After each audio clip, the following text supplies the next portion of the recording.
Olá, pessoal. Boa noite. Meu nome é Eli Versati. Eu sou colaboradora do Núcleo de Cursos e Palestras aqui da Casa Museu Imaclabim, núcleo coordenado pela Ana Cristina Moutella, que também nos acompanha aqui nessa noite.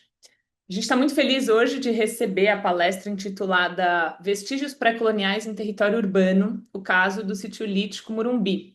Queria lembrar a vocês que essa palestra está no contexto da exposição atual, quando São Paulo era Piratininga, Arqueologia Paulistana, que a Letícia também acompanhou todo o percurso. Então, para a gente é uma alegria recebê-la essa noite.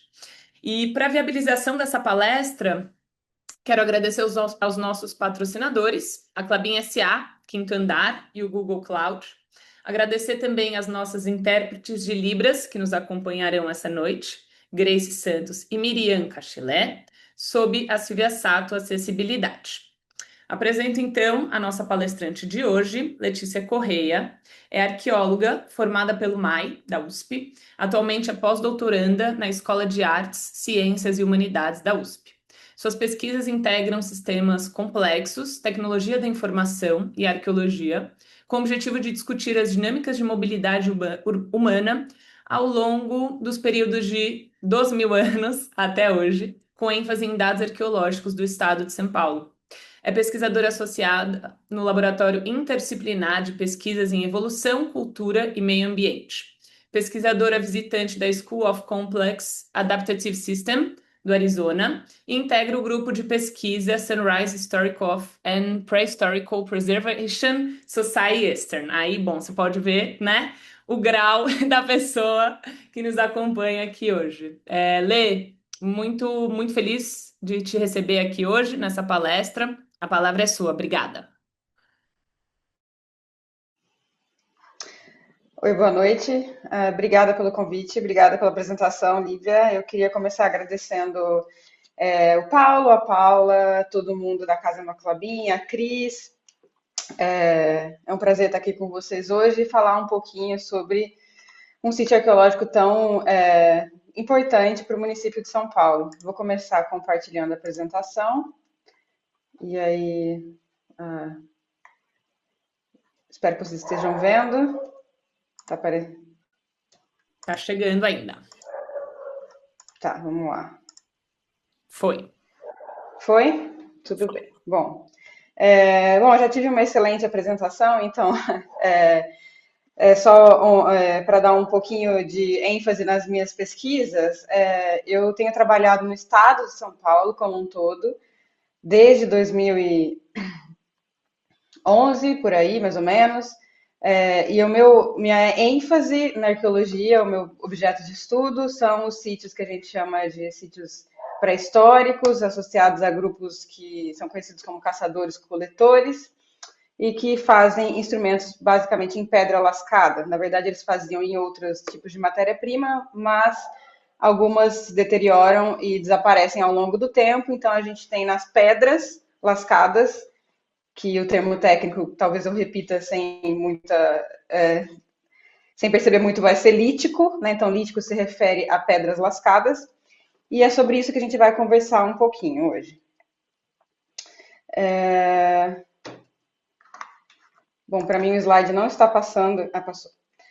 Eu queria, antes de começar essa palestra, mostrar para vocês uma base de dados que existe da Prefeitura de São Paulo, que a Paula Nishida comentou um pouquinho, que chama GeoSampa, aí do lado direito tem o nome dessa base de dados. E vocês podem conferir muitas coisas nela, entre o que tem lá, dados, informações sobre sítios arqueológicos no município de São Paulo. Então, a gente tem áreas de interesse arqueológico, locais onde sítios arqueológicos foram cadastrados, locais com ocorrências arqueológicas, né? Ocorrências arqueológicas a gente se refere a fragmentos, alguma coisa que foi encontrada, mas não caracteriza um sítio, né?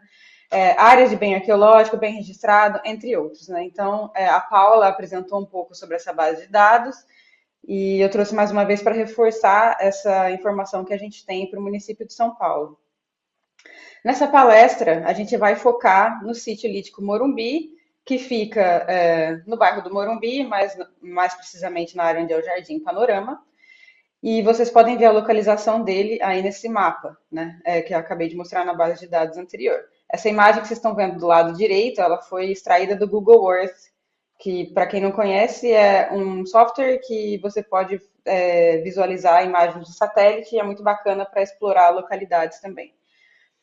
Uma outra base de dados interessante, que pode ser acessada pelo público em geral, compreende esse mapa interativo de sítios arqueológicos indígenas do estado de São Paulo, do qual eu sou uma das colaboradoras. Esse mapa ele está disponível nesse link que está aqui em cima, um pouco pequenininho, mas se vocês colocarem na internet Levoc USP, Levoc MyUSP, Levoc é a sigla do laboratório no qual esse trabalho vem sendo desenvolvido, vocês podem encontrar esse link.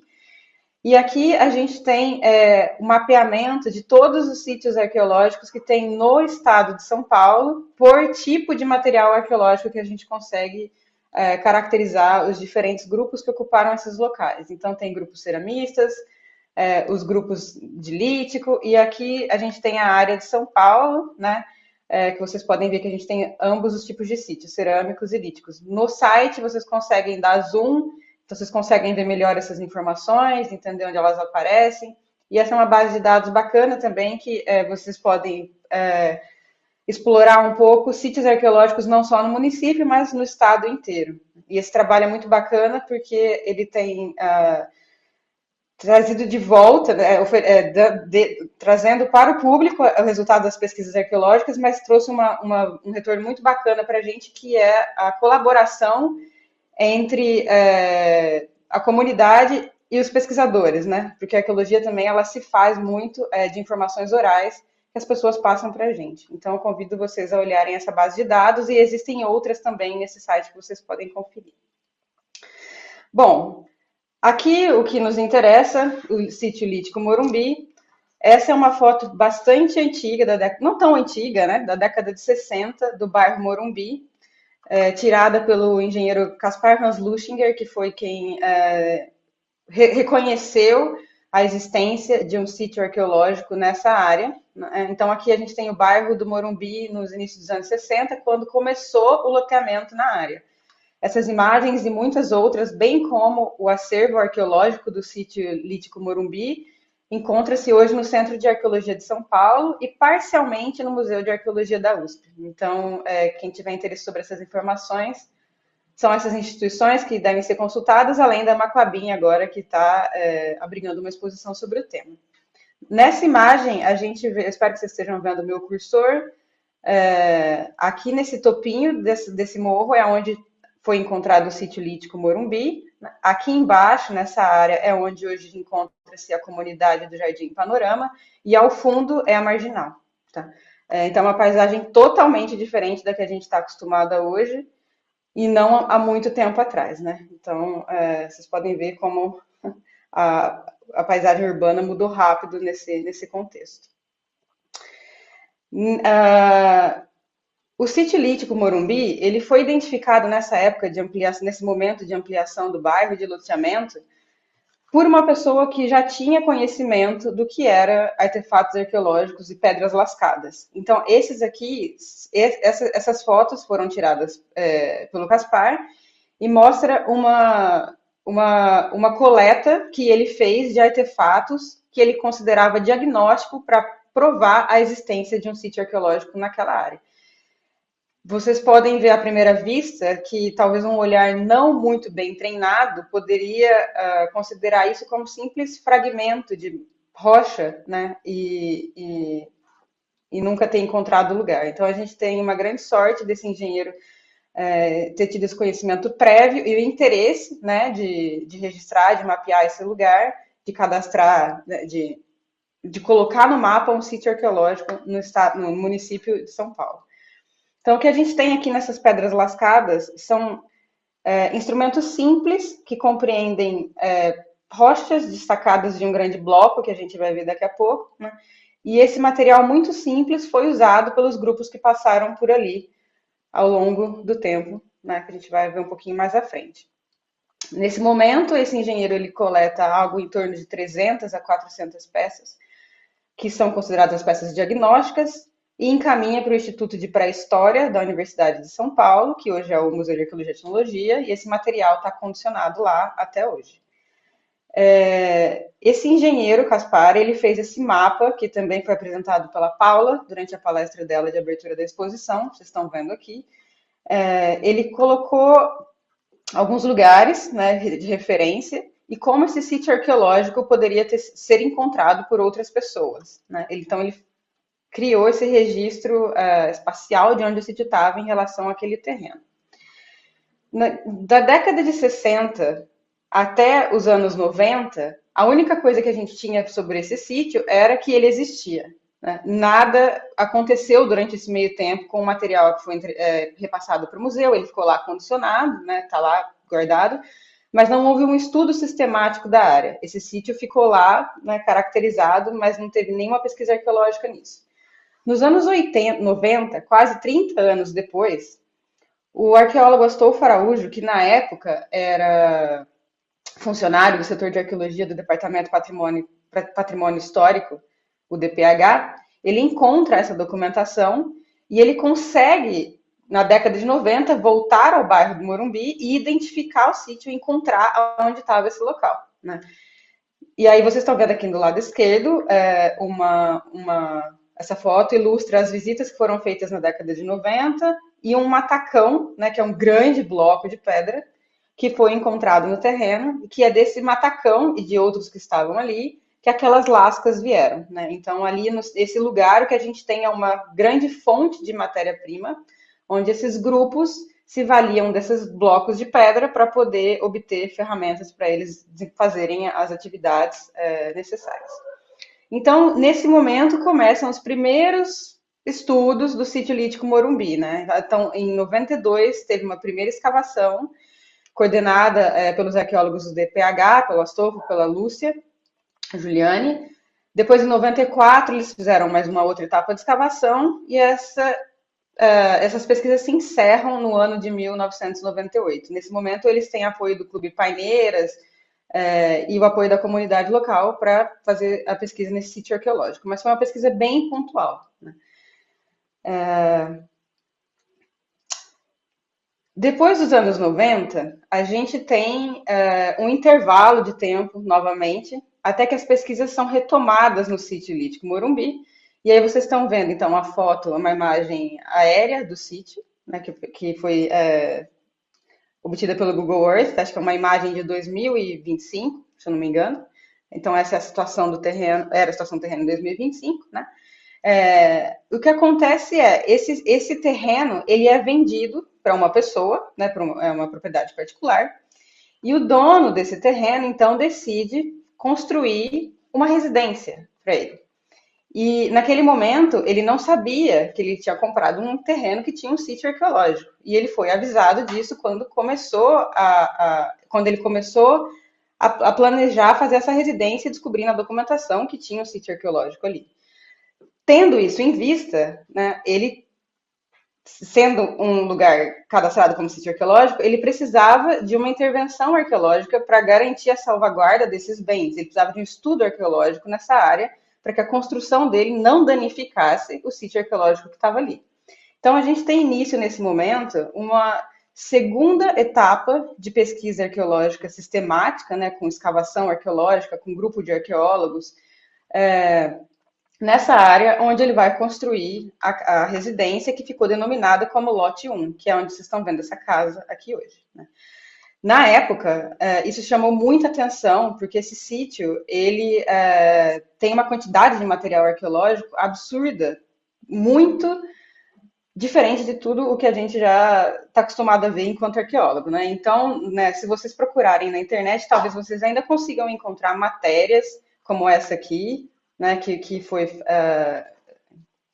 saiu na Folha, se eu não me engano. Nesse momento, quem coordenou as escavações foi a Érica Robran, o Paulo De Blasis e o Paulo Zanettini, né? Os arqueólogos que hoje em dia trabalham também nessa área, até hoje, com escavações no âmbito da arqueologia preventiva. E eles estimavam que nessa época o sítio poderia ter algo em torno de 2.000 anos. É uma estimativa que eles tinham com base no tipo de material arqueológico que eles encontravam ali, né? Mas não, nesse momento não teve nenhuma datação efetiva, teve uma sugestão de que poderia ter essa antiguidade. Então, aqui, eu trouxe para vocês também um pouco das atividades de escavação que aconteceram e para vocês entenderem a dinâmica, o processo de escavação e de identificação do sítio arqueológico que compreende o trabalho do arqueólogo, né? Então, eles caminharam pelo terreno, eles encontraram esse material lascado em superfície, eles usaram essas marcações para colocar em todos os lugares que eles achavam pedra lascada, né, para mapear todo o terreno e ver a dispersão desse material arqueológico. Depois eles iniciaram as etapas de escavações arqueológicas, que compreende a delimitação de unidades de escavação, que a gente chama, que elas geralmente têm 1 metro por 1 metro, podem ser maiores, menores, enfim, depende do contexto. E eles começaram a escavar o material, todo o material que sai durante a escavação, eles vão depois ser peneirados, que vocês estão vendo aqui em cima, e depois toda a terra, né, que sai da escavação é peneirada, e você recolhe mais material arqueológico ainda que você não conseguiu ver ali durante a escavação, né, e assim sucessivamente. Então, esse é o processo de escavação arqueológica.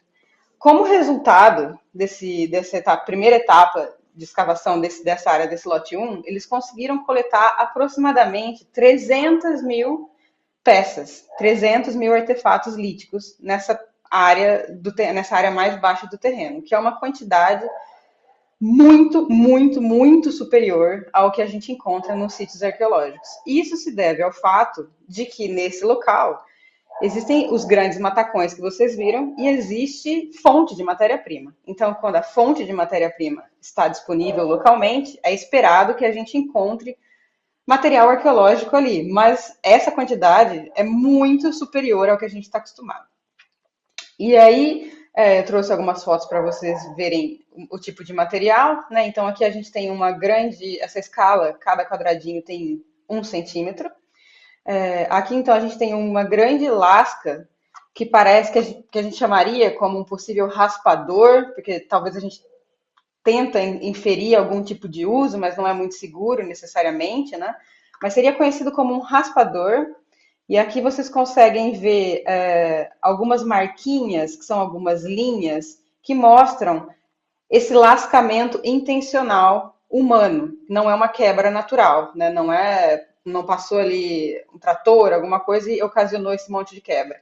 Isso aqui só acontece de modo intencional. Então, ele realmente é 100% lascado por pessoas. Não é uma coisa, um resultado de uma pedra batendo na outra, ou de processos de erosão, de trator e coisas assim.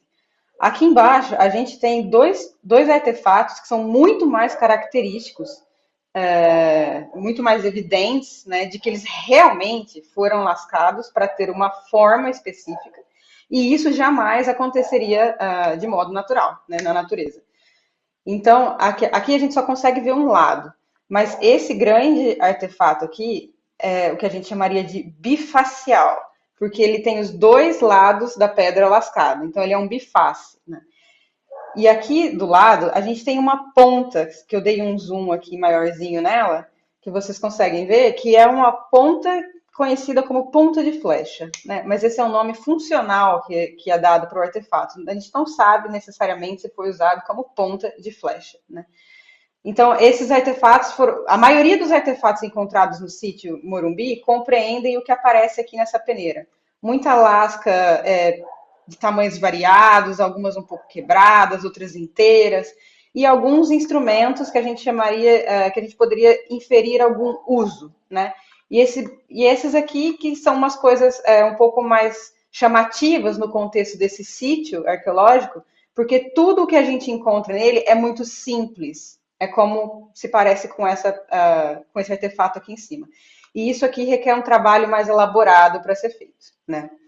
Bom, uma vez que essa escavação ela foi finalizada nos anos 2001, a casa foi construída e o trabalho foi finalizado.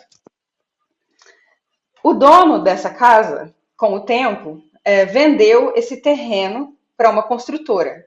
E aí a construtora decidiu que eles iam fazer um condomínio nesse local, em áreas que ainda não tinham sido pesquisadas pela empresa anterior, né, pelos arqueólogos que fizeram o trabalho anterior. Então, com isso, um novo ciclo de estudos começa, um terceiro ciclo de estudo começa no sítio Morumbi. Nesse momento, a empresa começou a fazer o trabalho sem o laudo arqueológico. Então, ela foi acionada, esse trabalho de construção foi paralisado, e eles tiveram que contratar uma empresa, uma outra, né, uma nova equipe de arqueologia para fazer esse trabalho. Isso foi nos anos de 2004. Nesse momento, com essa paralisação imediata também, né, o que estava acontecendo é que o sítio ele tinha um processo de tombamento com patrimônio arqueológico que estava sendo solicitado, então, pelo senador Eduardo Suplicy, nesse momento. Então, dada a grande relevância do sítio para o município e para o cenário da arqueologia, o que acontece nessa questão é que forma-se entre as partes, né, o interessado e o Estado, um termo de ajustamento de conduta, onde o interessado em construir no terreno, ele tem que fazer algumas medidas para mitigar qualquer dano que ele possa ter causado no sítio arqueológico. Uma das coisas foi um novo trabalho arqueológico. Outra coisa foi esse livro que foi lançado em 2008, Patrimônio 70 anos em São Paulo, que conta toda a história de tudo que se tem registrado sobre sítios arqueológicos no estado de São Paulo e história sobre o patrimônio da cidade, né?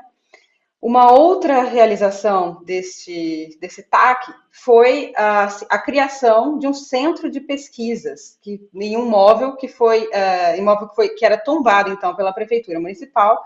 A Paula trouxe essa história na palestra dela. Então envolveu que hoje esse local é o sítio Morrinhos, o sítio arqueológico Morrinhos, que hoje recebe o nome de Centro de Arqueologia de São Paulo, CASP. E parte do material lítico do Morumbi está lá, assim como outras várias coleções de sítios arqueológicos escavados no município de São Paulo vão para lá. E nesse momento, então, esse centro de arqueologia passou a abrigar uma exposição de sítios arqueológicos encontrados na cidade. Então, tinha uma mostra no momento, o sítio Morrinhos, ele está fechado para reforma, mas havia lá uma exposição arqueológica com vários exemplares de artefatos arqueológicos encontrados no município. Aqui embaixo vocês estão vendo fragmentos de cerâmica, que a Paula falou muito bem na apresentação dela. E aqui tem uma grande reprodução do que seria o sítio lítico Morumbi, né? Então, naquele momento, aqui estava cheio de lascas, tem o matacão, que vocês viram que era onde eles tiravam as outras lascas, tinha alguns vasilhames cerâmicos aqui no fundo. No momento, o sítio está fechado, mas eu faço aqui um outro convite, além dos websites, que vocês fiquem atentos às redes e vejam quando o local volta a ser aberto, visitem, né, explorem esses espaços que a cidade tem, que talvez são pouco conhecidos, mas cheios de história e de informação. Então, essa foi uma excelente medida de ajuste do termo de conduta entre as partes, que está aí até hoje, né, e se configura como um espaço de preservação da memória e do registro arqueológico do município. Bom, durante esse momento, né, de 2004, que eles tiveram que fazer um novo trabalho arqueológico, o que a gente tem então seria talvez o quarto momento de estudo do sítio arqueológico. Deixa eu ver minha linha do tempo. Isso. O terceiro momento de pesquisas sistemáticas que se iniciaram no ano de 2006. Então, aqui, o que eu trouxe foi uma planta do trabalho que foi feito pela Grupo Terra, pela Paula Nishida, Levi Figucci e a Karen Chapazian.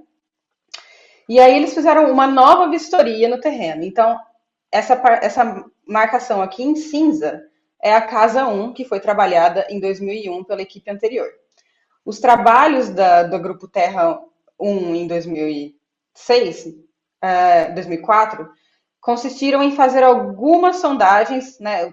Eles caminharam por todo o terreno, como de praxe, e fizeram algumas sondagens, que são algumas escavações em profundidade, né? Para testar o potencial de ter sítio arqueológico em outros lugares do terreno, né? Então, essa foi a primeira fase de investigação arqueológica dessa equipe. Uma segunda fase, depois de uma visita dos outros arqueólogos do DPH, que também trabalharam no terreno, identificou que talvez parte do sítio arqueológico poderia estar aqui onde está esse quadradinho laranja, que eu delimitei aqui, né? Nesse momento, o terreno ele foi bastante modificado desde a escavação de 2001 para cá. Então, essas delimitações que vocês estão vendo aqui já são as delimitações do corte no terreno, de terraplanagem. Então, tinha os degraus que separavam cada casa, né? Alguns deles já tinham um muro, tem algumas fotos mais para frente. E esse terreno já estava totalmente modificado. Então, já tinham feito um corte para uma rua, cortaram o terreno, depositaram solo de um lugar, tiraram solo do outro. Então, coube a equipe de arqueologia fazer uma leitura dessa modificação geral do terreno e encontrar lugares potenciais, possivelmente, que ainda poderiam ter material arqueológico. Então, eles realizaram uma escavação aqui nessa área que ficou do lado da Casa 5. E aqui eu trouxe uma imagem para vocês dessa escavação.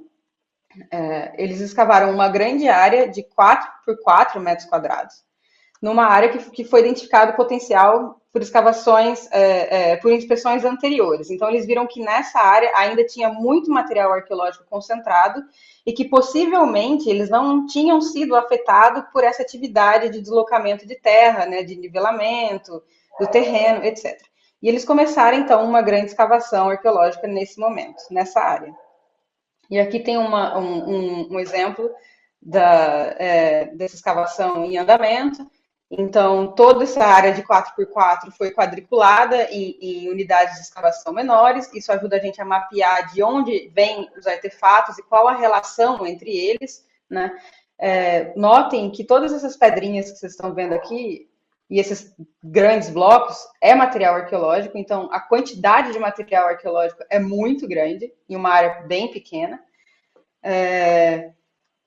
E essa escavação foi continuando até o momento em que os arqueólogos eles consideraram que já não havia mais, eles atingiram uma camada arqueológica que a gente chama de estéreo, que é onde já não tem mais possibilidade de ter material arqueológico, que é onde atinge o embasamento rochoso, então não tem mais como ter material arqueológico ali. E quando eles foram chegando nesse momento, eles conseguiram destacar esses grandes matacões de pedra, que é uma pedra que a gente chama de silexito, que é essa que vocês estão vendo aqui na peneira. Muito, muito material arqueológico, bem parecido com o que saiu na primeira escavação de 2001. E somente essa área de 4 por 4 metros aqui resultou mais ou menos na coleta de 80 mil peças, mais esses matacões que vocês estão vendo, que hoje integram o acervo do sítio Morrinhos e está lá exposto no jardim. Então, se vocês forem visitar o sítio Morrinhos, vocês vão ter acesso a esse material e ver o que eles viram lá na escavação, né? Entender o que a gente começou a analisar aqui. Esse alinhamento desses 4 matacões parece muito esquisito de acontecer naturalmente, né? E realmente ele é muito esquisito. Esse alinhamento ele é muito esquisito. A gente não espera nada, não esperaria algo tão alinhado assim naturalmente. Então, ele questionou algumas ideias de será que isso foi empurrado por maquinário ou não, né? Será que isso é um alinhamento dos grupos que passaram por ali e alinharam esses matacões, né? E aí essas questões ficaram em abertas para futuros estudos arqueológicos. Então, para vocês terem uma ideia de como a gente reconhece que esses matacões foram lascados intencionalmente, tem alguns a gente chama de negativos de retirada, porque algo saiu dele, então ficou uma feição negativa. Então, vocês conseguem ver aqui um desenho de uma grande lasca que saiu desse bloco. Aqui nesse outro bloco também tem outra aqui desse lado, tem outra aqui para cá. Nesse outro bloco, a gente vê claramente uma outra marca aqui, outras marcas por aqui, né? Então, é evidente que as pessoas estavam usando esse lugar para aquisição de matéria-prima, para fazer as ferramentas, os instrumentos que elas precisavam para usar, ou levar para outro local, né? Então, as pessoas podiam ir aqui, visitar passar por esse local, coletar a matéria-prima e levar essa matéria-prima para outros lugares que eles habitavam, tá? Bom, aqui a gente tem a etapa de escavação do sítio arqueológico, na qual eu me inseri, né, nessa história. Então, de 2006 a 2008, aquela escavação arqueológica ela foi finalizada, considerou-se que o sítio, então, tinha sido escavado, possivelmente esgotado, e o terreno foi liberado, mas não houve nenhuma obra. Então, desde 2004 até 2022, né, que eu posso falar que é o que eu estava lá, o terreno ainda não tinha sido alterado mais, não tinha sofrido mais nenhum corte, mais nenhuma modificação. Então, ele guardava as feições do primeiro empreendimento que o grupo queria fazer. Mas o que acontece é que em 2022, esse mesmo, esse empreendimento, ele muda de tipologia. Então, ele deixa de ser um condomínio residencial com 7 casas, 8 casas, e ele passa a almejar a ser um prédio que com certeza causaria muito mais impacto no terreno, né? Porque tem que escavar muito mais. E aí, com isso, com essa mudança da tipologia do empreendimento, e com a existência de um sítio arqueológico na área, foi demandado do IPHAN que uma nova pesquisa ocorresse no sítio, a fim de entender se realmente ainda poderia ter qualquer resquício desse sítio arqueológico, e se ele existisse, onde ele estaria, se a gente poderia escavar, e o que estava acontecendo nesse terreno, né? Então, aí, nesse momento, em 2002, o Paulo Zanettini, que é o que vocês estão vendo na foto, o dono da empresa Zanettini Arqueologia, e a gente desenvolveu esse trabalho no sítio Morumbi, em todo o terreno novamente, né? Então, foi requisitado que a gente passasse por todo o terreno e revisasse tudo o que foi feito e procurasse por qualquer vestígio, caso eles existissem ali. Então, o que a gente fez foi, o primeiro momento, como vocês podem ver, isso aqui é só uma parte, essa área que vocês estão vendo é só o que seria essa casa 7, né? É só uma foto dessa área, e a gente começou limpando todo o terreno, tirando todo esse mato para enxergar toda a superfície. Alguma dessas áreas já tinham laje das casas construídas, que foram feitas em 2004, não depois. A construção da laje não afeta tanto o solo, porque ela não demanda revolver demais, né? Inclusive, abaixo da laje de uma das casas foi encontrado material arqueológico pela empresa anterior, né? Então, tinha evidência de que possivelmente abaixo da laje seria um lugar interessante de se investigar. Então, com base em todas as informações que a gente teve dos trabalhos anteriores, coube a nós passar o pente fino nesse sítio e ver o que estava acontecendo ali. Então, a gente limpou todo o terreno com auxílio de uma escavadeira, né? Porque, enfim, é bem grande a área. Durante essa limpeza, a gente ficava procurando se aparecia material lítico, essas pedras em superfícies espalhadas, a gente olhava essa concentração, se tinha alguma concentração, tentava mapear esses lugares com potencial arqueológico no terreno inteiro, e assim a gente fez o primeiro mapeamento, que consiste no caminhamento do sítio, né, e na delimitação de lugares que a gente poderia escavar para investigar se tinha alguma coisa em profundidade. Então, para isso, a gente faz uma malha, né, e a gente define um espaçamento entre essas escavações, de modo a cobrir o terreno com essa malha e ver em profundidade o que acontece. Então, o que vocês estão vendo aqui na foto à direita é um exemplo de como a gente começou a fazer essa malha, que, se eu não me engano, agora eu não lembro, talvez estava a cada 10 metros, eu realmente não lembro. Mas a gente fez essa malha, colocou os lugares que a gente queria escavar e começou a partir, então, a gente partiu para o segundo momento, que é ver em profundidade, né? Não mais na superfície que acontece. Esse trabalho consistiu, no começo, né, é bem característico da arqueologia, esse tipo de procedimento. A gente começa, então, que vocês estão vendo com a foto do lado esquerdo, começa-se com uma cavadeira, boca de lobo, uma cavadeira articulada, e a gente vai fazendo furos, né, joga essa terra na peneira, peneira, fura, joga a terra na peneira, peneira, vê se acha algo, e vai até onde a cavadeira chega, que é basicamente 1 metro e pouco. Dependendo do tamanho do cabo da cavadeira, a gente consegue ir mais fundo, né? Mas a gente queria ver ainda mais fundo o que acontecia, mais fundo do que 1 metro, porque em alguns casos a gente via que o que acontecia é que a gente escavava 1 metro, mas ainda tinha, o que tinha era terra que foi jogada de outro lugar. Então a gente não estava conseguindo chegar ali no solo que a gente queria ver, no que poderia estar preservado, porque a gente estava olhando que estava remexido. Então, uma segunda opção para aprofundar isso ainda mais foi usar essa máquina para fazer um bobcat para escavar mais profundo. E nisso a gente abriu trincheiras, né? Então, nesse momento que a gente fez aqui, chama-se sondagens, e depois a gente abriu trincheiras. Essas trincheiras, elas chegaram a quase 2 metros e alguma coisa de profundidade. E nisso, essa trincheira, ela faz cortes, né? Que a gente consegue ver aqui nessa última foto, que a gente chama de perfis, né? São perfis estratigráficos. A gente vê essas camadas formadas, né? Por esse corte. E aí, então, a gente conseguiu ver melhor o que era solo deslocado, por exemplo, vocês conseguem ver aqui em cima esse solo mais solto, que é o aterro, e aqui embaixo já dá para ver algo mais concrecionado, mais duro, mais no lugar, que a gente chama in situ. Né? E aí a gente consegue perceber a diferença entre essas camadas.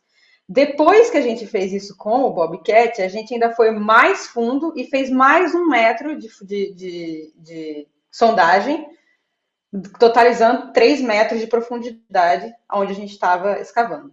Isso a gente fez, essa profundidade, esses 3 metros, essas escavações tão profundas, a gente fez em alguns lugares para testar essa questão do aterro, até onde a gente poderia considerar seguro encontrar ou não material arqueológico. Então, nesse momento, além de ver a potencial arqueológico do terreno, a gente também mapeia o terreno para ver onde a gente pode encontrar coisas ou não e dedicar o nosso tempo a esse local. Né? Então, esse trabalho, ele durou mais ou menos uns 15 dias, esse reconhecimento do terreno, e aqui é novamente uma foto aérea de todas as intervenções que a gente fez. Então, vocês podem ver aqui que eu acabei não comentando muito, a casa, o lote 1 está aqui com a casa. Notem que em alguns lugares já tem os muros construídos, né, separando um lote do outro. Esse lado aqui, ele já tinha, né, as plataformas das residências que iam ser construídas. Essas casas, que são as 3, 5 e 7, elas já tinham laje. Então, algumas dessas, nessas lajes, como a gente já tinha indícios de que poderia ter material arqueológico embaixo da laje, a gente quebrou alguma dessas lajes e fez esse mesmo processo que vocês viram, né? Então, essa coisinha cinza com as bolinhas dentro é onde a gente quebrou a laje e ainda fez a boca de lobo dentro para ver como se tinha algum potencial. Nenhuma delas apareceu material arqueológico. A gente fez essas trincheiras que vocês viram com a escavadeira, né, para ver quão profundo chegaria e se teria algum potencial, se saía material arqueológico nesse momento, se tinha potencial. E a gente explorou também o outro lado do terreno, que parecia não tão modificado, mas ele já estava bastante alterado, só que ainda não tinha essas divisões da casa, né, não estavam tão cortado assim, mas ele estava bem alterado. Então, esse foi o trabalho total que a gente fez de inspeção em todo o terreno. Tá, esqueci de comentar que esse quadradinho laranjinha aqui foi aonde, na verdade, esse quadrado aqui, vocês conseguem ver, tem uma sombra nele, foi a escavação feita pela Grupo Terra, aquele 4x4 que vocês viram anteriormente. E esse quadradinho laranja foi a escavação que a gente fez com a Zanettini Arqueologia. Tá? Nesse momento de reconhecimento do terreno, teve uma dica muito boa para a gente, que é, a gente sabia onde a empresa anterior tinha escavado, essa escavação estava lá, né? Esse local ficou lá aberto, então a gente sabia onde eles tinham trabalhado.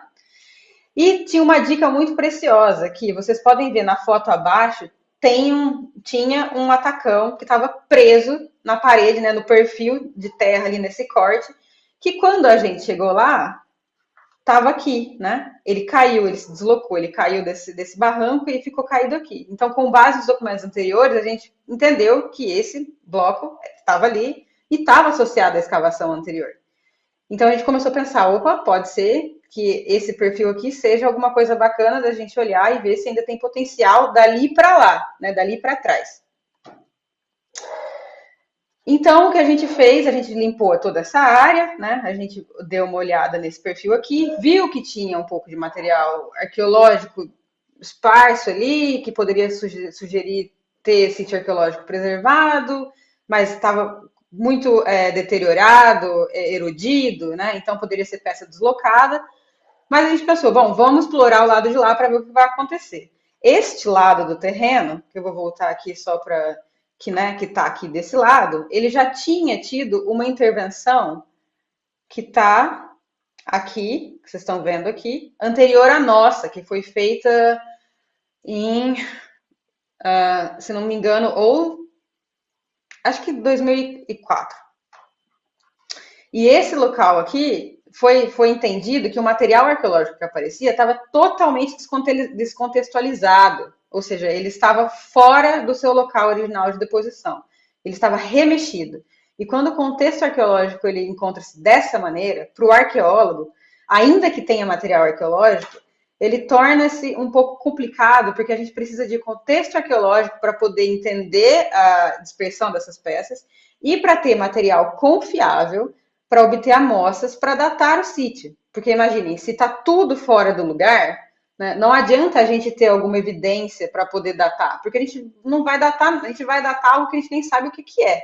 Né? Então, embora tenha material arqueológico, o que é ok, né, é um indício de que pode haver um sítio arqueológico ali, o sítio estar preservado é essencial para que o arqueólogo faça o trabalho dele. Então, aqui nesse momento, eu puxo um gancho para falar que, né, essas bases de dados que vocês viram, que a gente consegue mapear a localização de sítios arqueológicos, que muitas vezes vêm com informações de pessoas que moram em área rural ou que têm conhecimento de alguma coisa, né?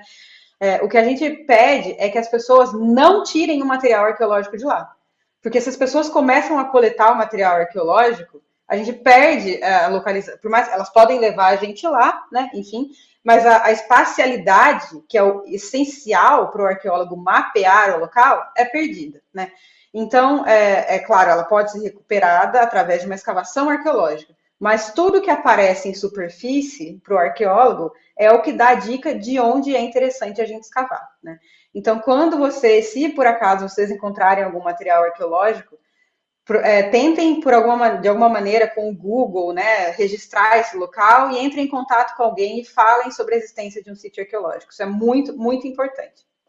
Bom, voltando ao sítio, então, a gente, com base nessas pesquisas, a gente também aprofundou essa unidade de escavação que já tinha tinha ocorrido anteriormente, com o auxílio da escavadeira, que é muito mais rápido, já sabendo que o material aqui estava totalmente fora de contexto.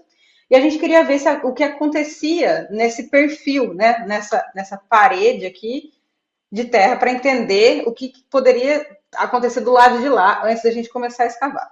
Tudo aqui estava erodido, né, então não tinha muita informação. Antes do terreno estar com essa cara, tinha um morador, tinha uma casinha aí em cima, né, era uma família que coletava material para reciclagem e vendia e tudo mais. Então, esse local, o sítio arqueológico está muito misturado nas camadas superficiais com lixo, né?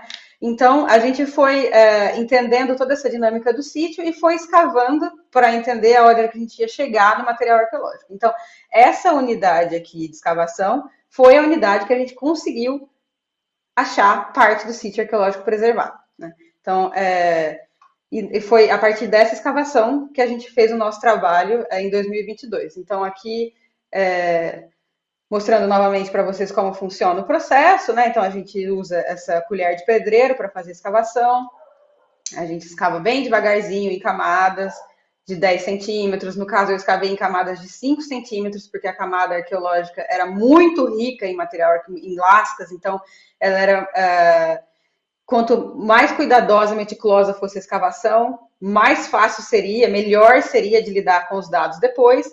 E algo muito importante para a gente determinar o contexto arqueológico, né, o contexto, as coisas, ou seja, as coisas no lugar, é se a gente consegue entender a relação entre essas peças. E felizmente, né, durante os trabalhos de escavação, bem com bastante cuidado, foi possível remontar algumas dessas lascas, né, algumas dessas pedras. Ou seja, a gente, se essas lascas estivessem num contexto perturbado, a gente jamais remontaria. É muito difícil você encaixar uma lasquinha na outra. Então, quando elas apareceram ali na superfície e foi possível colocar uma na outra, a gente pensou, conseguimos. A gente pegou uma parte do sítio arqueológico que está preservado e tem um bom contexto e potencial para a gente conseguir a datação, né? Então, novamente, como todas as outras metodologias anteriores, a gente escavava com muito cuidado, coletava o material arqueológico que saía ali de dentro da unidade de escavação, individual, quando possível. Toda a terra que a gente ia tirando de dentro dessa escavação ia para um balde, do balde ia para a peneira, né, que vocês estão vendo aqui, e tudo que era material lítico da peneira a gente peneirava. E também a gente anotava, né, de 0 a 5 centímetros, tem material lítico, mas está numa camada de aterro, está misturado com lixo, então não é confiável.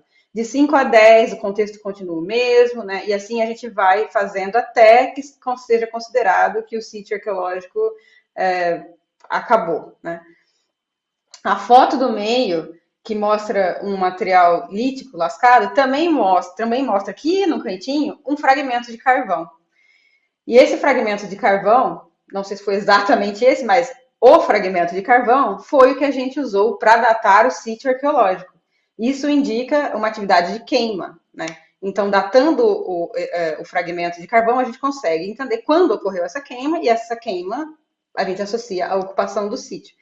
E o que é muito oportuno, muito importante, é que a gente encontrou esse carvão do ladinho desse lítico, e esse lítico estava em um contexto não perturbado. Ele já não estava mais associado a aterro, a lixo, a mais nada. Então, era seguro para a gente pegar esse carvão e mandar para datação. Então, quando o carvão aparece relacionado ao material arqueológico, é uma alegria, né? Porque a gente está fazendo uma relação direta entre as duas coisas, né? Então, não necessariamente a gente precisa encontrar carvão. Existem outros métodos de datação, que é, por exemplo, a datação do solo, onde está esse lítico, que poderia também dar uma idade de ocupação para o sítio, e isso a gente fez também. Então, conforme a gente encontrava carvão no sítio, a gente também tirava uma amostra de solo para datar. Bom, aqui, então, vocês estão vendo uma parede, né, o perfil, que a gente chama daquela escavação que eu mostrei para vocês anteriormente, daquele quadradinho de 1 por 1, né? Então, aqui, vocês estão vendo as marcaçõezinhas, aqui está de 10 em 10, 0, 10, 20, 30, assim sucessivamente, centímetros. Né? A observação que a gente pode fazer desse perfil arqueológico, e aqui vocês conseguem notar que muda a cor e muda a composição dessa camada. Tudo isso aqui que vocês estão vendo é material lítico lascado, né? Aqui embaixo também, nessa camada mais escura aqui, tudo, absolutamente tudo que vocês estão vendo é lítico. Então, esse sítio é impressionante. Para mim, eu nunca tinha escavado um sítio desse, porque a gente está acostumado a escavar, né? Pegar a pazinha, tirar a terra e escavar. Esse sítio era basicamente coletar. Uma vez que a gente chega no nível arqueológico, o que nos resta é coletar o material, porque tem tanta coisa que não dá para escavar, né? É impressionante a quantidade. Não é à toa que a primeira escavação resultou em 300 mil peças, a Grupo Terra 80 mil, né? É muita coisa. Então, aqui é uma análise que a gente faz do perfil arqueológico. Aqui tem um outro bloco de sílex, né, que é associado àquele grande matacão, e aqui é um exemplo do que a gente vê na escavação. Quando a gente terminou essa escavação, então aqui vocês notem que já não tem mais esse degrau, né? Então a gente consegue ver esse perfil, né? Então o que a gente tem nesse local? A gente tinha uma camada de aterro que tem mais ou menos uns 30 centímetros de aterro, ou seja, provavelmente esse local foi remexido e o material arqueológico que tinha ali, né, foi embora, que antes um dia estava na superfície foi, né, alterado, enfim. A gente tem essa camada número 2, que é uma camada muito, muito densa de material arqueológico, muito densa. Depois dessa camada arqueológica, a gente tem aqui esse número 4, que é uma camada mais discreta, aparece material arqueológico, mas nada comparado ao que acontece ali em cima. Né? Esse número 3 aqui é uma linha de pedras articuladas, que é algo geológico, ou seja, natural do terreno, da formação. Né? Então, o terreno ele é inclinado, ele pensou num morrinho assim, né? Então, essa parte não é material lascado, é um veio da formação rochosa, e a partir daqui para baixo, a gente já entra na camada geológica, ou seja, daqui para baixo não tem mais ocupação humana, é uma coisa muito antiga, né? Não tem essa camada humana aqui. Então, durante essa escavação, essa camada de pedras aqui articuladas, essa linha de pedras articuladas que é natural, ela também foi um indicativo para a gente de que o sítio não estava perturbado, porque essas pedras, elas são rachadinhas, mas se você coloca uma na outra, elas quase que remontam. Né? Ali em campo parecia que você estava mexendo numa coluna vertebral, assim, né? Você vê tudo quebradinho, mas tudo se encaixa ali. Então, isso é uma outra evidência de que o sítio estava preservado. Porque se ele estivesse totalmente bagunçado, isso não estaria articulado e a gente não conseguiria também, né, conseguir fazer essas pedras se encaixarem uma na outra. Essas quebras, essas fissuras, não ia se encaixar. Tá? Bom, aqui vocês estão vendo uma visão de cima, então, dessa escavação antes dela terminar. Então, esse quadrado de 1 por 1, a gente começou escavando ele devagarzinho, né, como eu falei. Então, aqui, esse degrau aqui, né, marca aquela camada bem espessa de material arqueológico, que tem mais ou menos uns 20 centímetros, né, aqui nessa imagem, mas a gente nota que nesse quadrado de 1 por 1, dá para ver essa linha preta aqui, ela marca um corte. Em algum momento, esse terreno também foi impactado. E houve um corte que fez com que esse pedacinho do sítio não fosse afetado. Ou seja, desse corte para lá, para onde está a setinha do norte, não tem mais sítio. Aparece pouquíssimo material arqueológico e totalmente revolvido. Isso é uma coisa muito interessante que deu para perceber em campo, que ainda que exista material arqueológico nessas áreas impactadas, revolvidas, né, modificadas pela alteração no terreno, alteração humana no terreno, por cortes, enfim, elas estão totalmente desarticuladas, aparece uma aqui, aparece uma ali, aparecem só tamanhos maiores, a gente não consegue encontrar coisas pequenas, então é como se fosse uma coisa um pouco selecionada. O material arqueológico pequeno some, por alguma maneira, né? Ou talvez também tenha quebrado, enfim, mas só aparece coisas grandes, uma aqui, outra ali, não tem nenhuma relação com nada. Então também isso foi fácil de averiguar, né? Então a gente tinha esse cantinho aí do sítio preservado. Declaração aqui. O que a gente fez, então? Quando a gente encontrou esse sítio, né, o sítio preservado, nesse quadrado que vocês estão vendo aqui, a gente parou as escavações, a gente fez um relatório, mandou para o IFAM, a gente esperou o IFAM avaliar, autorizar, e eles falaram, continuem as escavações, né? A gente precisa saber onde vai o sítio. Sabendo que a gente tem uma grande camada do sítio, que era terra revolvida, aterro, enfim, que estava fora de contexto, a gente, então, pôde fazer esse trabalho de uma forma mais acelerada, e aqui vocês estão vendo os meninos que ajudaram a gente na escavação, limpando toda essa terra que não era do interesse, né? Não estava em contexto, então a gente poderia tirar essa camada, mas ainda assim, se aparecia alguma coisa relevante em termos de material arqueológico, a gente coletava, né? Isso não foi descartado. E aqui dá para ver bem essa camada de aterro, que muda bem a cor, né? E aí os meninos foram fazendo essa limpeza. Então, eles tiraram toda essa terra aqui, e aí o resultado final foi isso, né? Toda a exposição do sítio arqueológico. Vocês conseguem ver que, né, o terreno, naturalmente, ele tem uma inclinação. E aí a gente mapeou com outras unidades de escavação. Então, a gente fez outro 1 por 1 aqui, esse aqui foi o 1 por 1 que a gente escavou, outro por 1 para a direita, para a esquerda, para frente, para as laterais, né? E aí a gente continuou a escavação da mesma maneira que a gente fez na primeira etapa. Com a diferença de que a gente sabia que esse sítio ele foi altamente impactado e que talvez a gente poderia não achar mais nada desse sítio, né? E realmente foi o que aconteceu, né? Esse local era o único local que ainda tinha um pedacinho do sítio arqueológico. Então, essa malha quadriculada que vocês estão vendo, A, B, C, D, foi uma estratégia de escavação total. A gente coletou tudo, sem passar pela peneira, sem fazer triagem, sem nada.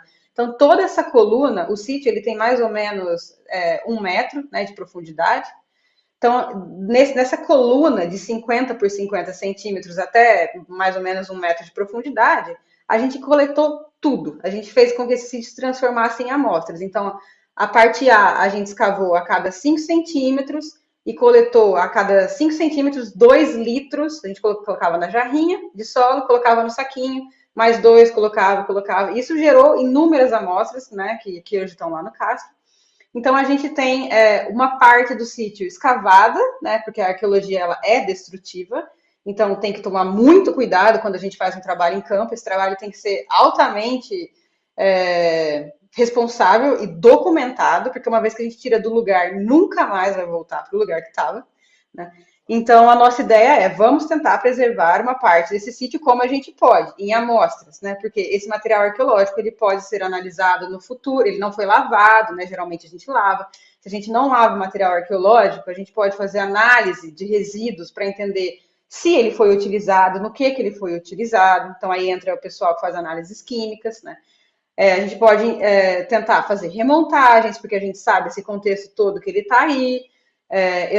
Durante essa etapa, a gente teve também a colaboração de docentes da Universidade de São Paulo, que fizeram coletas de...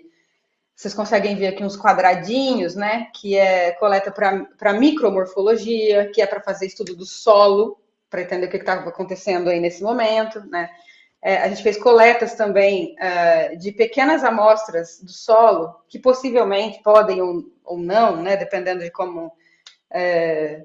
enfim, dependendo das pesquisas que se desdobrarem nesse sítio, que podem serem usadas para estudos palinológicos, que é entender o que tinha de pólen, de plantas nesse local há muito tempo atrás, que foi parte da palestra da Paula, que ela apresentou um trabalho sobre paleoambiente no município de São Paulo, que é onde está a exposição, que tem umas cortinas com matas de araucária, que mostra a vegetação de São Paulo no passado, né, que não é nada do que é hoje. Enfim, então a gente fez um trabalho muito meticuloso, muito cuidadoso. A gente coletou tudo que a gente podia coletar de material arqueológico, de amostra para datação. A gente registrou o máximo possível de informação, que a gente sabia que a gente tinha que fazer a salvaguarda desse sítio arqueológico, né? A gente tinha que resgatar esse sítio arqueológico. Então, esse trabalho que vocês estão vendo durou mais ou menos aí uns 20 dias, um mês, mais ou menos. E esse é o estado do sítio arqueológico depois de todo o resgate ter sido finalizado, né? Então, todo aquele material arqueológico foi escavado, coletado, a gente inspecionou as laterais do sítio, a gente viu os cortes, a gente fez furos com aquela cavadeira para ver se tinha possibilidade de ser material arqueológico, mas dessa parte para trás do sítio, infelizmente, estava totalmente alterada e a gente não conseguiu encontrar potencial para ter sítio arqueológico nessa área. E esse é a finalização, essa foi a última etapa de escavação do sítio Morumbi, desde que ele foi identificado na década de 60 e trabalhado aí ao longo dos anos, de modo intercalado. De material arqueológico que a gente encontrou, eu trouxe essas fotos que foram do nosso trabalho, né? Então, notem que o material arqueológico ele está muito juntinho, né? Tem muita peça junta, tem umas lascas, né, que possivelmente foram utilizadas para alguma atividade que a gente não sabe qual é. Essa aqui a gente consegue ver uns retoques, a gente chama de retoques, né? Pensem no material arqueológico como nessas pedras, como uma faca ou, né, alguma coisa que você precisa usar e afiar.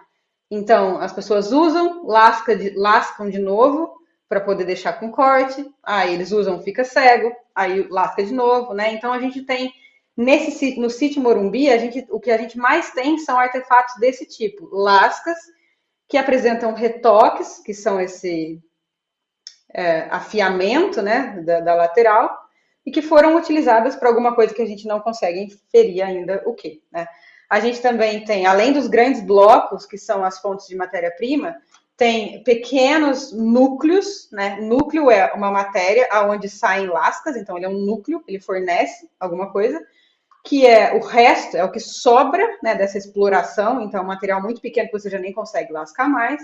E tem grandes lascas que poderiam ter sido utilizadas, mas que a olho nu não mostram nenhum dano, nenhuma marca de uso que a gente poderia falar que foi usado. Então, nesse sítio, a gente tem uma coisa muito diversa, né? A gente tem lascas que parecem que foram utilizadas porque elas foram retocadas, lasquinhas pequenininhas que indicam esse retoque, né, que são remoções que saem desse bordinho, então saem lascas pequenininhas.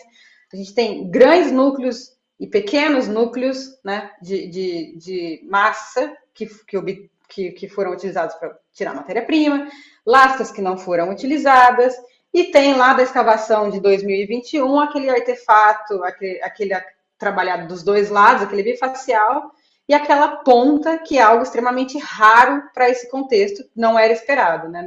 O que a gente tem no sítio Morumbi são instrumentos, são lascadas e trabalhadas de um lado só, né? Não dos dois lados. Então, aqueles dois materiais encontrados, eles destoam um pouco do que aparece no montante aqui do sítio Morumbi.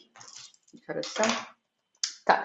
Bom, aí aqui é o trabalho de curadoria do material, né? Então a gente coletou, aqui é mais a título de ilustrar como funciona o trabalho, a gente coletou os carvões, na Zanettini Arqueologia a gente fez a triagem desses carvões, limpou para mandar para análise, né? Pesou, fez todo o procedimento, né? De escolher qual carvão estava associado com matéria-prima, com lasca, qual era potencial para datar, etc.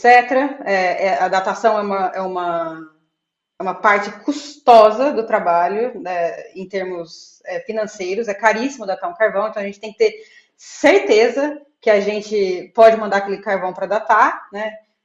As escavações anteriores não conseguiram, não encontraram um contexto seguro, encontraram carvão, mas o contexto não era seguro, então eles não coletaram e não dataram, porque é muito dinheiro datar. A gente contou com o apoio do Astolfo Araújo, que hoje é professor do Museu de Arqueologia e trabalha muito no estado de São Paulo, e ele financiou essas datações para a gente, e a gente escreveu um artigo o ano passado, publicando todas essas informações que eu falei aqui para vocês agora, e o resultado inédito da datação desse sítio depois de 60 anos de pesquisas arqueológicas, um grande mistério do sítio Morumbi, né? Ele chegou ao fim, porque o sítio chegou ao fim, mas, né, o que a gente conseguiu ver foi que, né, naquela camada que eu falei para vocês, que tinha muito material arqueológico, que está aqui representado por essa camada marrom escura, a gente datou a amostra número 1, e essa amostra número 1, ela deu 817 anos atrás. Depois a gente pensou, vamos fazer essa datação intercalada, né? Pegar o que a gente consegue aqui no meio desse perfil. Depois a gente escolheu a amostra número 7, que estava associada a material arqueológico, numa camada que já não era mais tão densa de material arqueológico, e deu uma data bem parecida, de 866 anos. E a gente pegou o último carvão encontrado lá na base do sítio para saber qual era a ocupação mais antiga que a gente poderia ter, e deu essa data de quase 3.800 anos, né? E aí a gente conseguiu, então, estabelecer essa cronologia de ocupação do sítio nesta porção escavada, né? Ou seja, nessa porção escavada, a gente tem essas idades de ocupação. Isso não significa que o sítio não poderia ser mais antigo, né? Mas a gente não sabe e não vai mais saber, né? Pode ser que não fosse mais antigo do que isso, pode ser que essa realmente fosse a ocupação mais antiga do sítio. Mas neste momento, né, nessa porção do sítio, o que a gente tem é esse resultado. Mas o sítio ele ocupava uma extensão um pouco maior, quase que a parte norte ali do terreno. Mas a gente deparou com isso e foram esses dados que a gente conseguiu obter, que foi assim, para a gente foi muito satisfatório, porque o sítio passou por anos esse sítio ele tem uma história controversa, né? Ele passou por tentativas de preservação, escavação, e ele foi impactado. É o contexto da arqueologia em contexto, em ambiente urbano mesmo, né? Então, aqui, o que eu falei para vocês anteriormente sobre a remontagem, essa é uma lasca que apareceu logo nos primeiros níveis, associada, se eu não me engano, ali na data do número 1, ali nessa transição entre essas camadas. E em amarelo, esse pontilhado que vocês estão vendo, são as duas lascas que remontam nesse material, né? Esse material, na verdade, ele é uma lasca, mas ele sofreu alteração térmica, ele foi exposto a altas temperaturas. E quando o material, quando o sílex, esse tipo de rocha e outros, é exposto a uma queima não controlada, o que acontece é que ele começa a explodir. É como se formassem bolhas e vão saindo, né? Essas coisas, ele vai se destacando, né? Então, essas lasquinhas que a gente vê aqui, elas não são resultado de lascamento, como aquelas que a gente falou antes.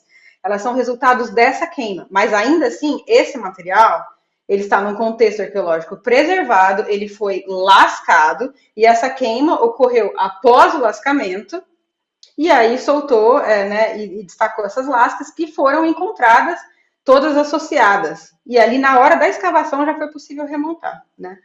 Então, isso é um ponto muito positivo para a gente falar sobre a integridade do sítio, sobre a relevância das datações. E essas bolinhas laranjas que vocês estão vendo são as amostras de solo que a gente pegou para datar. Então, a gente tem 9 amostras de carvão e mais 9 amostras de solo para datação, que ainda podem ser enviadas. As outras amostras de carvão também podem ser datadas. E esse losango aí branquinho é de onde saiu essa remontagem. Bom, pulei o slide, né? Mas enfim, aqui são as localizações das amostras. E a ponta, né? Que é uma coisa que que as pessoas perguntam. A ponta foi encontrada na escavação lá de 2001, não tem nada a ver com a nossa escavação, foi encontrada na parte baixa do terreno, a gente escavou lá em cima.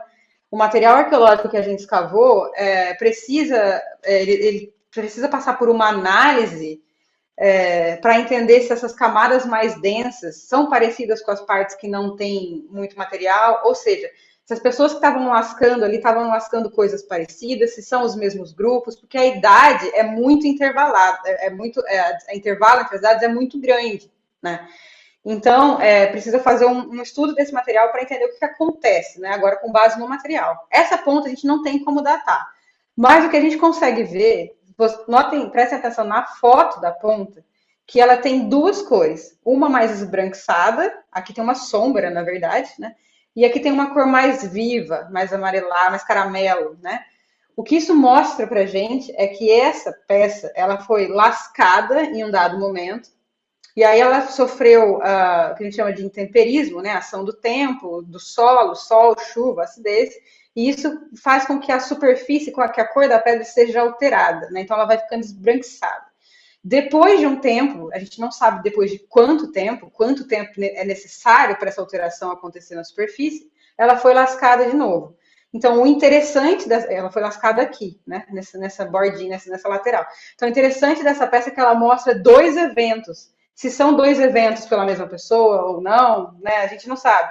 Enfim, mas ela mostra dois eventos de lascamento. Ela mostra quase que um abandono e depois alguém recuperou e lascou ela de novo. Então, a gente não consegue associar esse material a nenhuma dessas datas. O que essas datas, elas falam para a gente, que a gente coloca nesse artigo, esse artigo está disponível na revista de arqueologia do Museu de Arqueologia da Universidade de São Paulo, de acesso público, gratuito, qualquer um pode ler, é que a data mais antiga, a gente associa a esses grupos, que é o do meu interesse de pesquisa, que são caçadores-coletores que fazem material lítico, né, lascam as pedras. Nesse momento, eles não fazem cerâmica, eles não têm agricultura, né, não têm cultivo de plantas, não do modo como agricultura. Então, a gente associa essas datas de 3.800, por aí, a caçadores-coletores. Só que essas duas datas mais recentes, elas já podem estar em períodos contemporâneos com grupos ceramistas, que são aqueles que praticam a agricultura, que fazem cerâmica, que vivem em grandes grupos, são mais fixos no lugar, né? E eles também lascam, mas eles lascam muito, muito, muito, muito menos. E eles não fazem esse tipo de material aqui, né? Que é essa ponta. Então, se a gente for estabelecer alguma aproximação, a gente falaria que essa ponta poderia estar associada a essa data. porque é a data mais antiga que a gente tem para o sítio. Agora, essa data mais recente, que deixou a gente intrigado, ou esses grupos humanos de 3.800 anos estavam lá ao longo do tempo e ocuparam esse sítio arqueológico, né? Durante 3.000 anos, eles sabiam desse potencial de matéria-prima e ocuparam esse local, visitaram ou, né, fizeram atividades por lá ao longo de 3.000 anos e caracterizaria uma ocupação de longa duração de caçadores-coletores, mas de 3.000 anos ocupando o mesmo lugar, desses grupos indígenas, né? Ou essa camada mais recente está associada com grupos ceramistas, que poderiam ser grupos que a gente denomina como Itararé-Taquara, que é o caso de grupos indígenas associados no sítio Jaraguá, né, datado em mais ou menos 600 anos. Então, essa data aí, ela bate com a ocupação desses grupos e mostraria, então, a ocupação de um outro grupo em si, né, depois desses mais antigos. Então, o que a gente precisa fazer agora? Passos seguintes, né? A gente precisa analisar esse material arqueológico, entender se existe alguma diferença entre esses níveis, porque a gente sabe que grupos que a gente chama de caçadores-coletores, né, mais de um modo mais genérico, eles lascam diferente dos grupos ceramistas, então a gente pode ter alguma indicação de é a mesma pessoa ou não, né? Tem alguma diferença aqui. Enfim, esse é um trabalho, a nossa escavação, se eu não me engano, resultou naquele 1 por 1, só naquele 1 por 1, eu me lembro, mais ou menos 3.000 peças, naquele pedacinho de 40 centímetros ali, 40 por 1, e depois tem mais todas as coletas daquela superfície ampla, né? Então, a gente considera que o nosso trabalho foi muito produtivo, né? A gente conseguiu responder uma grande questão do sítio Morumbi, que era quando as pessoas passaram por ali, mas quem são essas pessoas? A gente tem essas hipóteses, né, que precisam ser melhores estudadas, mas o sítio Morumbi agora a gente considera, sendo a última escavação, que foi um fechamento do sítio que amarrou, né, toda essa história desde os anos da década de 60. E, bom, como eu comentei, esse material está todo disponível online. Junto com esse artigo também tem as fotos os desenhos dos materiais que o engenheiro Caspar fez quando ele encontrou o material, tem o mapa, tem uma documentação histórica, e eu convido vocês a lerem, né, e entender. E lá a gente fala um pouco mais sobre a questão do histórico do sítio, da geologia, né, dessa presença desses matacões, e conta aí todas as nossas histórias de escavação. Eu passei um pouquinho do tempo, eu queria agradecer novamente pelo convite e aproveito para falar que a exposição ainda está em cartaz e foi prorrogada até dia 26, se eu não me engano, não sei, vocês podem falar melhor, e eu convido vocês a irem lá, porque não é só o sítio Morumbi que está lá exposto, tem mais sobre a arqueologia do município, fora a exposição própria da Casa Maclabim. Obrigada e estou à disposição.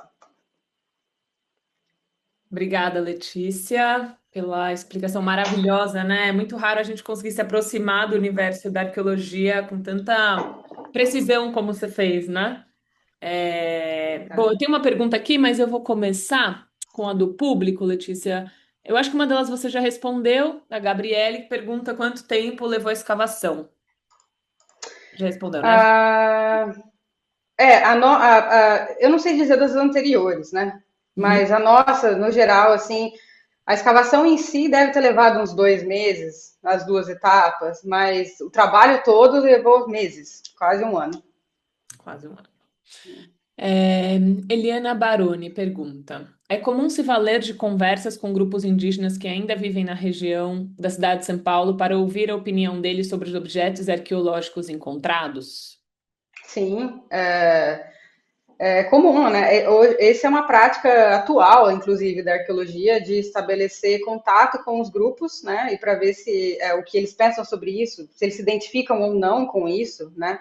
Existem exposições que são feitas de modo colaborativo com esses grupos, né? Que eles colocam a visão deles sobre esse trabalho de arqueologia. A gente os arqueólogos acabam trazendo uma visão técnica, porque a gente, né, tem que analisar e tem que encontrar indícios de comparação entre esses materiais arqueológicos que a gente acha, mas a gente também tem um arcabouço teórico, né, que bebe de várias fontes. A arqueologia é muito interdisciplinar, né? Mas sim, esse diálogo com eles é muito comum e não faz parte deste, né? A gente não fez neste projeto, mas parte de outros projetos que eu participo, isso existe.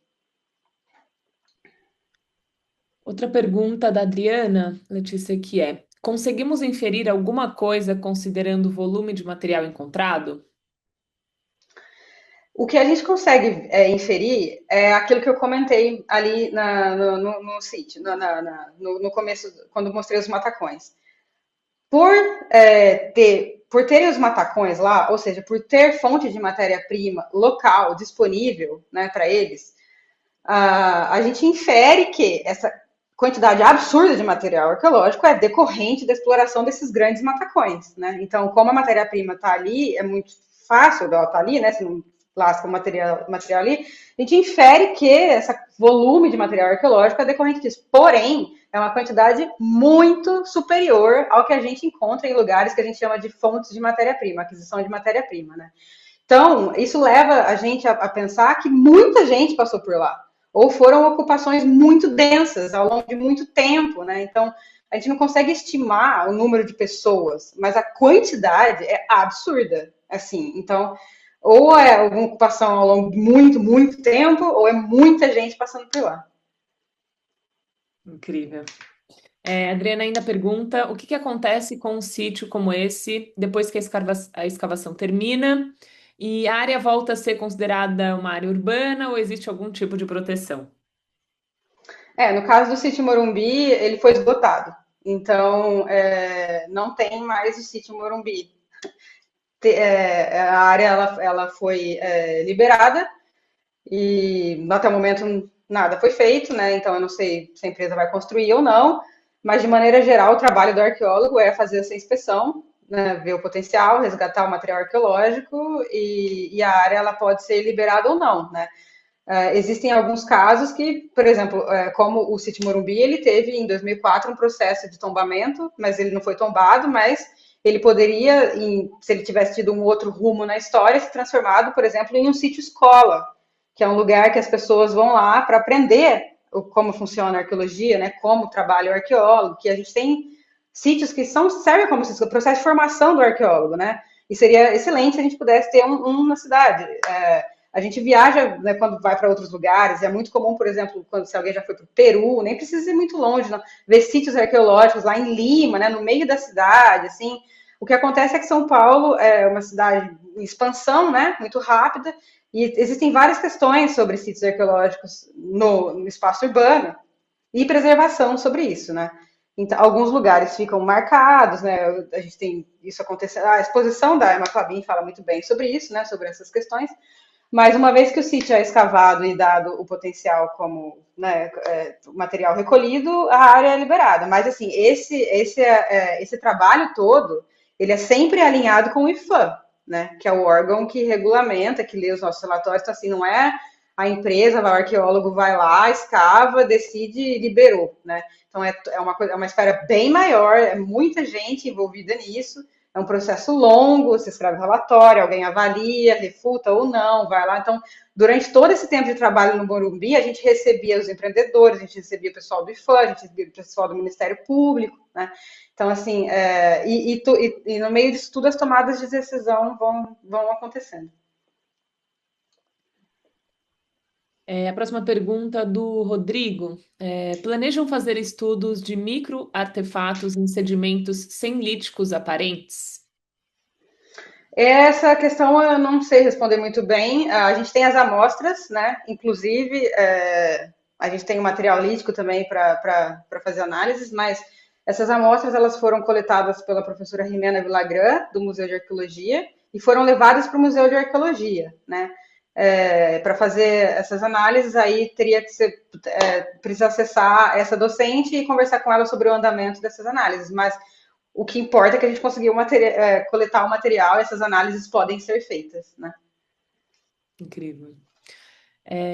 Carlos, Letícia, boa noite. Você já realizou alguma pesquisa na Baixada Santista? Não diretamente, né? As eu conheço a arqueologia da Baixada Santista, porque o meu doutorado, na verdade, foi um levantamento arqueológico de todos os sítios no estado de São Paulo, e depois veio esse outro site dos sítios indígenas, que a gente mapeou todos os sítios da Baixada Santista, mas eu não tenho, não tenho nenhum projeto, né, acontecendo lá, mas tem muita coisa já publicada para o litoral sul, para o litoral norte também. E nesse momento, nessas ocupações, o que a gente tem são outros grupos que chamam sambaquis, né, sítios que se chamam como sambaquis, que acontecem na costa e um pouquinho no Vale do Ribeira, ali em área perto de rios fluvial, e não acontecem mais no interior. Então, a costa ela tem uma dinâmica diferente de ocupação, mas não. Mas se você estiver interessado no nosso site lá, você consegue encontrar referências bibliográficas e tem bastante estudo por lá. Incrível. Bom, as perguntas estão chegando aqui, eu vou fazer essas últimas três. Então vamos lá. Da Júlia.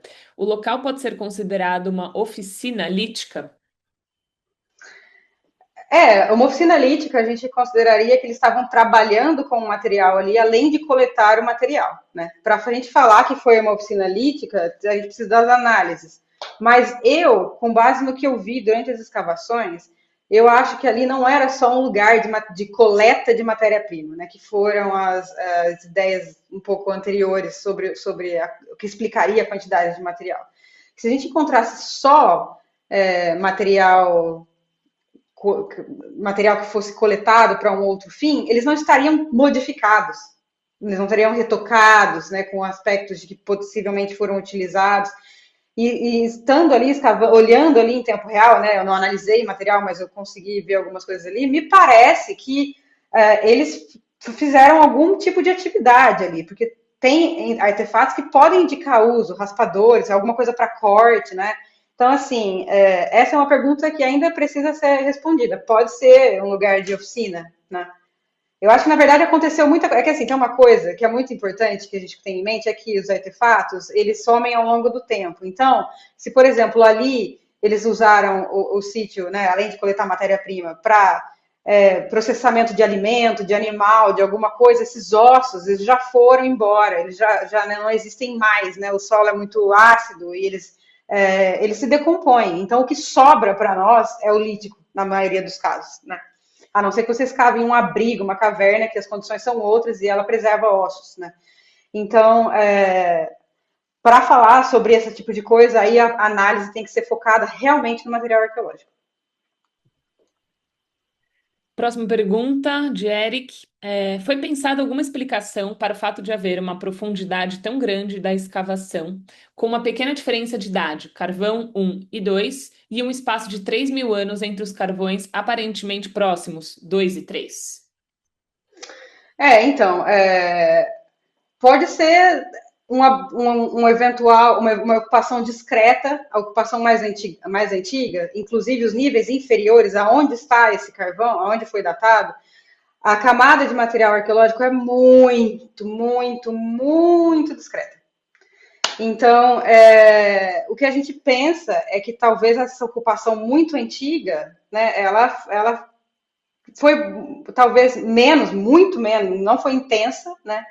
E foi uma ocupação mais discreta. E depois esses grupos começaram a ocupar recorrentemente, aí tem esse pacote, né? Mas isso também precisa de uma análise entre os artefatos, e a gente faz a relação lá entre a estratigrafia, conta quantos artefatos tem por uma base que a gente pode usar essa profundidade, contar quantos artefatos aparecem numa camada, na outra, né? Enfim, mas pode ser uma ocupação discreta, pode ser uma ocupação rápida, assim, não rápida, mas uma ocupação discreta, não tão intensa quanto as outras. Obrigada, Letícia. Então, para a última questão, Gabriele pergunta: foi debatido na ocasião se a retirada dos achados arqueológicos seria a melhor abordagem para o sítio? Se sim, qual foi a justificativa para retirar todos os achados do contexto? A justificativa é que o terreno ele vai ser impactado pela construção de um prédio, né? Então, ou não vai, enfim, na verdade vai, né? Porque eles vão, em algum momento, isso vai acontecer. Existem outras alternativas? Existiriam? Poderia existir, né?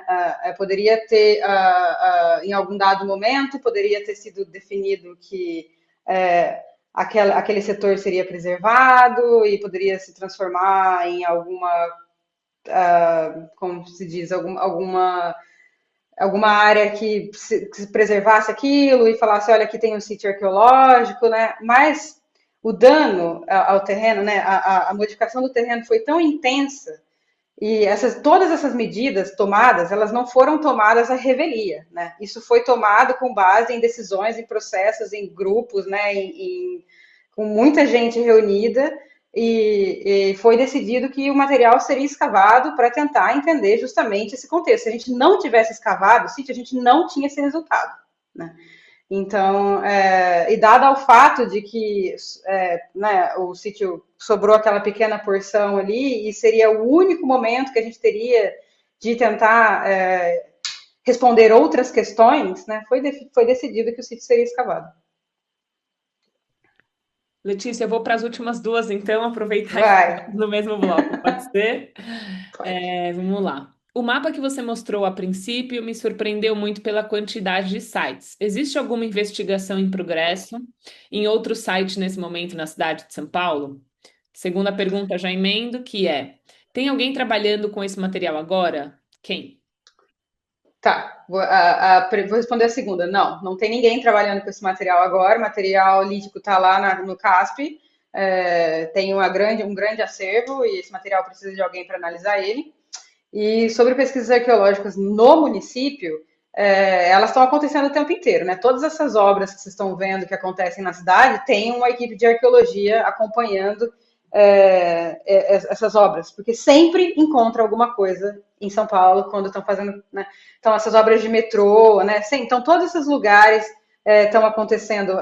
Recentemente tem ali na Liberdade, na Casa dos Aflitos, tem um trabalho acontecendo lá, tem o pessoal da linha do metrô.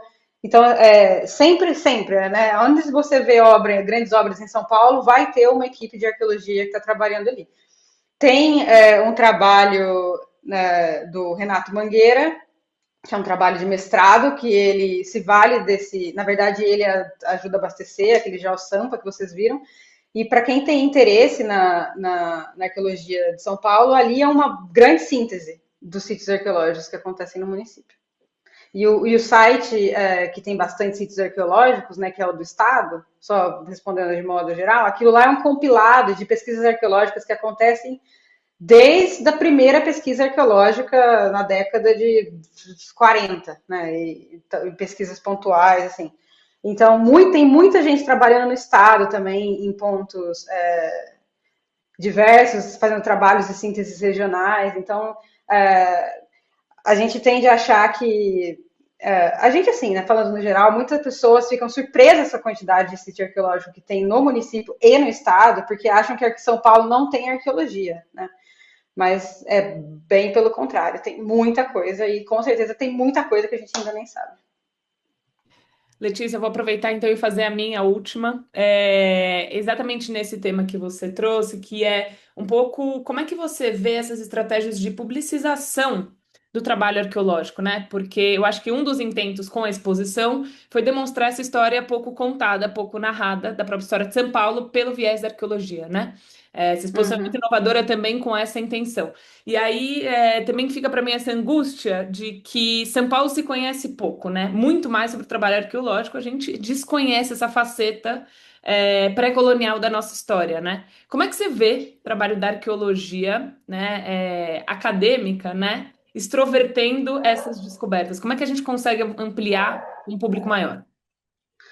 Eu acho que realmente ultimamente isso tem se expandido muito, né? Um problema da arqueologia é que ela acontece muito no ambiente acadêmico, né? Que são as pesquisas nas universidades, ou as pesquisas que acontecem no âmbito, como Morumbi, que a gente chama de arqueologia preventiva, que é quando tem uma obra, alguém vai lá, escava, tudo mais. E esses relatórios que a gente gera, eles vão para o IFAM, né? E aí a gente o IFAM analisa e fica meio setorizado. E quando a gente publica alguma coisa, como o artigo que eu mencionei, pode ser alguma coisa muito técnica e que às vezes realmente às vezes até afasta a pessoa, né? Fala, nossa, não estou entendendo nada, não, até queria, mas, né? E eu acho que ultimamente e recentemente, né? os próprios arqueólogos sentem que essa é uma devolutiva que tem que ser dada, né? Primeiro porque a pesquisa, ela se faz com financiamento público, né? A pesquisa arqueológica na academia. Todo mundo que trabalha, todo mundo não, né? Mas assim, muitas pesquisas que ocorrem na academia, elas são financiadas pelo Estado, pelo município, pelo governo, né? Por bolsas de por auxílios, enfim. Então, ao meu ver, eu vejo como uma obrigação essa devolutiva, né? Essa conversa, esse diálogo, né? Eu acho que hoje em dia, até com o uso da internet, facilitadores como redes sociais e coisas assim, tem mais gente tentando trazer esse conhecimento de volta, né? Para expor esse trabalho. É difícil um pouco também, por outro lado, pensar no arqueólogo, né, na pessoa como ela faria isso, né, na vida dela, como ela, porque o arqueólogo também precisa de apoio, né? A gente precisa dessas parcerias, como a que aconteceu na Emaclabim, né?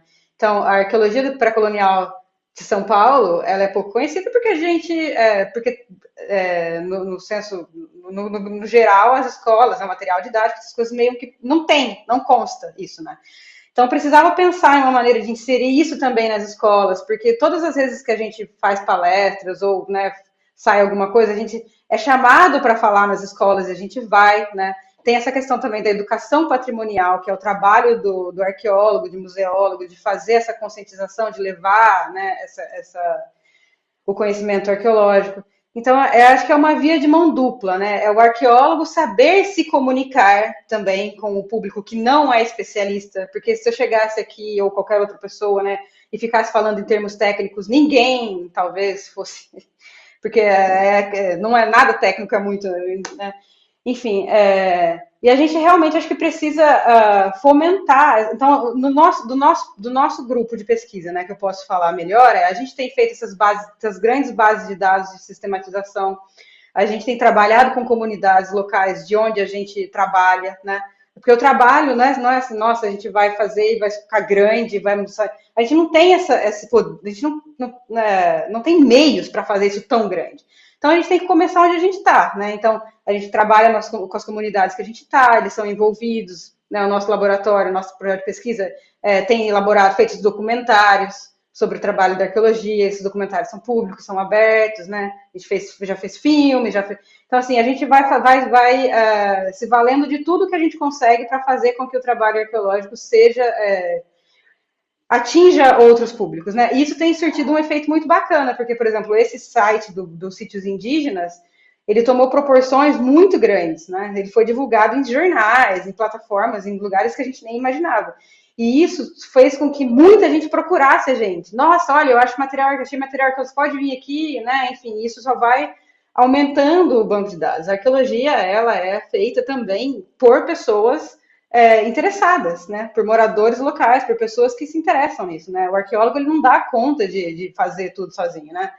Então, assim, é uma troca, né? Então, eu acho que é uma prática bastante que vem tomado bastante proporção assim na arqueologia, que é trabalhar e saber comunicar e abrir isso de um modo geral para a comunidade. Né?